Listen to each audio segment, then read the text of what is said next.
15 বছর আগে লাশ দাফন করা হয়েছে, সে লাশ পচে নাই। এই লাশটা কি জান্নাতি না জাহান্নামী, এই ব্যাপারে কোরআন হাদিসে কিছু আছে যে লাশ না পচা? এই মানুষগুলো যাদের কবরে লাশ পচে নাই, কেন আল্লাহ তাআলা পচান নাই?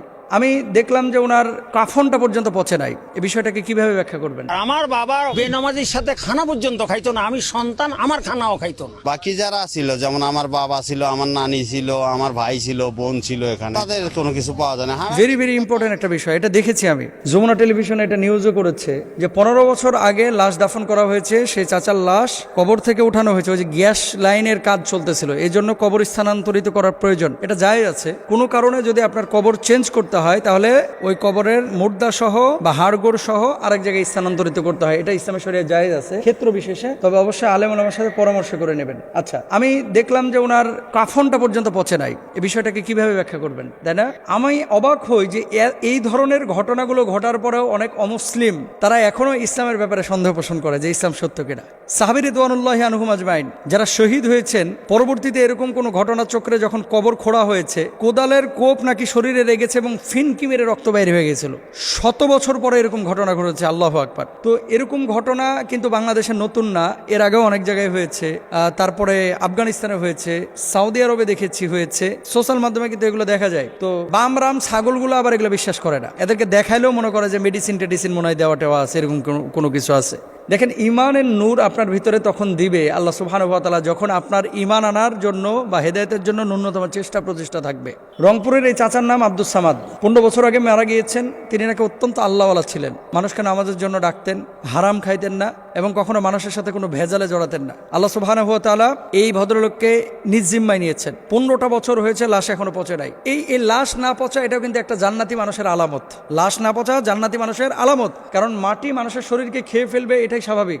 আবার মাটি যদি কারো শরীরকে খেয়ে ফেলে, তাহলে সে মানুষটা জাহান্নামে চলে গেছে, এটা কিন্তু ভুল। কুরআনুল কারীমে কি বলে আল্লাহ সুবহানাহু ওয়া তাআলা, খেয়াল করেন, ওয়ালাকাদ কাররামনা বানি আদম, আমি বনি আদমকে সম্মানিত করে তৈরি করেছি, সৃষ্টি করেছি, আল্লাহ সুবহানাহু ওয়া তাআলা নিজে বলেছেন। এখন বনি আদমকে আল্লাহ সুবহানাহু ওয়া তাআলা সম্মানিত করে বানিয়েছেন, সেই বনি আদমকে যে কবরে দাফন করা হয়, সেই কবরের উপর বসা নিষেধের জন্য, সেই কবরের সাথে বেয়াদবি করা নিষেধের জন্য, তবে কবরকে স্বাভাবিক অবস্থায় রাখতে বলা হয়েছে। এখন বনি আদমের শরীরটা আল্লাহ সুবহানাহু ওয়া তাআলা নিজে বলছেন আমি সম্মানিত করে বানিয়েছি, এবং রাসূল সাল্লাল্লাহু আলাইহি ওয়াসাল্লাম স্পষ্টভাবে হাদিসের মধ্যে বলেছেন যে এই দেহটা মাটি খেয়ে ফেলবে, এই দেহটা কবরস্থ করার পরে আর দেহের জায়গায় থাকবে না, এটা নষ্ট হয়ে যাবে। কেন নষ্ট হয়ে যাবে? নষ্ট হয়ে যাবে এই কারণে যে আল্লাহ সুবহানাহু ওয়া তাআলা বান্দার রুহের সাথে, এই বান্দা জান্নাতে যাবে না জাহান্নামে যাবে, তার যে কবরের পরিবেশটা আল্লাহ সুবহানাহু ওয়া তাআলা মূলত তার রুহের সাথে সম্পৃক্ত করে দেয়। অর্থাৎ আমরা মারা যাওয়ার পরে আমাদের রুহটা চলে যায় আলামে বারজাখে, কারো রুহ যায় সিজ্জিনে, কারো রুহ যায় ইল্লিয়িনে। তো সিজ্জিন এবং ইল্লিয়িনে যখন আমাদের রুহগুলো চলে যায়, সেই রুহের উপরে কিন্তু আযাব হয়, গজব হয়। তো আমরা যে এই পৃথিবীর বুকে এখনো টিকে আছি, আমাদের করণীয় কি? এই মানুষগুলো যাদের কবরে লাশ পচে নাই, কেন আল্লাহ তাআলা পচান নাই? শুনেন, এই দুনিয়ার জিন্দেগিতে কেউ আছে ভিআইপি, কেউ আছে সিআইপি, কেউ আছে অতি সাধারণ ডিভাইডেড করা আছে, কিন্তু ভিআইপি সিআইপি এদের সম্মান আর আপনার আমার সম্মান সাধারণ মানুষের একরকম না। আল্লাহর আদালতেও কিন্তু ভিআইপি সিআইপি আছে, যারা বেশি মুত্তাকি, ইন্না আকরামাকুম ইনদাল্লাহি আতকাকুম, আল্লাহ তাআলা তাদেরকে সবচেয়ে বেশি সম্মান ইজ্জত দিবেন। স্বাভাবিকভাবেই যে মানুষটা দুনিয়াতে থাকতে আল্লাহর জন্য এত কাজ করেছেন, আল্লাহ তো তাকে এক্সেপশনাল কবরের জিন্দেগিতে কিছু সম্মান ইজ্জত দেবে। মাটিকে আদেশ করে দেবে তার দেহটা তুই খাবি না, তার দেহ মাটি খায় নাই। এখন এই মানুষটা জান্নাতি না জাহান্নামী এটা আল্লাহ জানে, তবে আমরা ধারণা করতে পারি যে মানুষটা জান্নাতি এবং এই মানুষটাকে আল্লাহ তাআলা কবুল করেছেন। এই মানুষটা আল্লাহ সুবহানাহু ওয়া তাআলার ইশারাতে তার লাশটা পচে নাই। তো সে মানুষগুলো যেহেতু নামাজ পড়েছে, হারাম খায় নাই, মানুষের সাথে গাদ্দারি করে নাই, বেঈমানি করে নাই, চিটারি করে নাই, আমরাও এগুলো বর্জন করি, তাহলে আল্লাহ তাআলা আমাদেরকে সম্মানিত করবে।